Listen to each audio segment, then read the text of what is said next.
Hi friends, I'm back with another video. This is for November 2019 Mini Kit Monday layout process video number 2. This one's titled Family Traditions. As you can see here, I have a printout of this word family. I'm not too sure where I picked it up, and I printed it out, and what I decided to do right off the bat was create some stitching. Now, my video is late, and I have no excuse for it other than my life is a hot mess, and I'm always trying to keep it together. The and so this is me trying to put out the video relatively on time, but also late. And so I did decide to punch the holes on the word family. I just kind of traced the outlines. I just made sure not to cross any of the parts where in writing normally you would cross lines, since I kind of wanted it to be the outline only so that I can stitch that. I had to make sure not to cross those points. So I did stitch it with a number 13 color from DMC. I don't remember the name of the color anymore, and I honestly don't even know if you can look that type of thing up.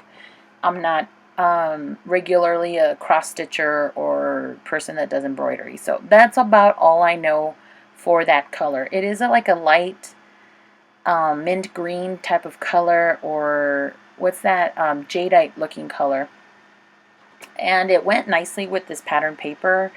This I knew that I had this in mind, and once I stitched it I kind of cut it out by hand, and I probably could have done this on my silhouette, but I'm also really lazy when it comes to using my machine. So here you can see me cutting out the stitching. I kind of left a margin so that the stitches wouldn't come out and I wouldn't come too close to cutting the holes where it's stitched at. I hope that made sense. So I know that at first I wanted to use the one picture, and I saw these other two pictures in my photo album where I keep my pictures to look at, and I decided to go with all three. I do have several photos from this day that we went out. We went out to the Denver Botanical Gardens, and it's an event that they've held every year since I found out about it, and it's something that we tried to go to. We didn't go this year. It's just been really hectic at the house trying to figure out when we can go, and if I'm working or if my husband has homework to do. I did try to use that striped pattern paper. I did want some contrast between the wood grain and the word family. And throughout the whole layout, that's what I felt like it was needing. I felt like it needed some type of contrast. And it isn't until the end that I figure out what it is that the layout needs. So I know that I had these washi tapes over for my mini kit, and this is from the Sparkle & Co. company, I believe. I think I got that at Joann's like more than a few years ago. And I did want something to show through the lacy punched out edge that I did with the little bee punch that I got at Tuesday Morning a few years ago. I love the punch. It has that really great doily lace type edge, and it's bigger. It's not a small type of edge. So I really like that. I found that I had this scrap piece of paper that has that copper foiling, and I really liked that it kind of popped but also stayed in the background. Like the contrast wasn't too much. It just gave it that subtle look, and that burgundy color goes really nice with what the Catrinas have are wearing. Those are the skeletons that you see that are all dressed up. Some of them have that lovely rich color, and I just wanted to go with those color tones. I think that's why I like this auburn. Is it Auburn Lane? Hot mess, told ya.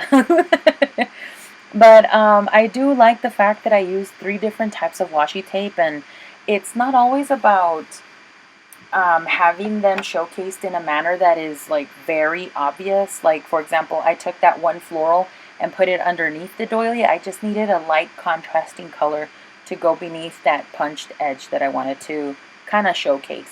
I do look through several of these items. There's several good possibilities that I could have gone with. The houses being one. Whenever I think of family, I think of home. That's my family is my home. It's not so much a place, but just who we are together as a unit. And so I really liked the idea of the houses, but it kind of contrasted with the idea of us being outdoors in that garden. So I nixed that idea quickly and just decided to focus on florals. Especially this being a garden, they have these displays of these lovely looking Catrinas, and they also have shrines out throughout, displayed throughout the garden. And I think it's one of those traditions, or I don't think it's a holiday. It's more like a tradition that you go and see these, and that are these type of traditions are not only honored within our culture, but like also embraced within our city, or in this case, our neighboring city. And so I thought this was a really fun thing to do. I think this year I also noticed that it was done here in my city in Colorado Springs, but we had other family obligations to go to. So I really tried hard to put this pear in. This is the second time I've tried to use a pear on a layout, and it just isn't working. It just, other things win out. It doesn't mean that it's not that it's not working. It just, other things beat out the motif. And in this case, I did want to bring in the food, but because it was going to be the only element, I decided to nix that as well. So here you see that I bring in the burlap bows once again. I'm not trying real hard to finish them, but I do think that it adds a very great detail of texture. It's just one of those things that you look at, and the contrast of the texture is so different from the paper that it just makes you kind of want to like touch it, or just it catches your eye right away. So instead of bringing in the burlap bows, I decided to go with the butterflies. And the reason for that is because in the Dia de los Muertos tradition, there's usually monarch butterflies, and they also have a special meaning in the holiday. There's several things that stand for different things, like the food that you set is something connected to the person that passed away, and it's just a way to remember people that have passed on. And the story says that you set up an altar so that you can have the people that have passed on come and visit you. It's like the one day that they can do that. I had to pause, or I had to stop my video, because my son had finished his homework and he was showing it to me.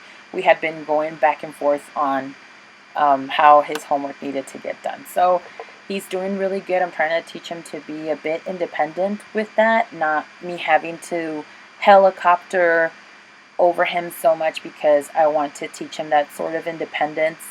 That's one of the things that they asked from his kindergarten teacher, is that when he needs a little more prompting when he's left alone to do work. And so I kind of want to instill that in him here, where it doesn't necessarily have to be that he's leaning on me to make sure that he's focusing on his work. So giving him that kind of space has really been, I think, helpful for him, and it makes him rely on himself a bit more.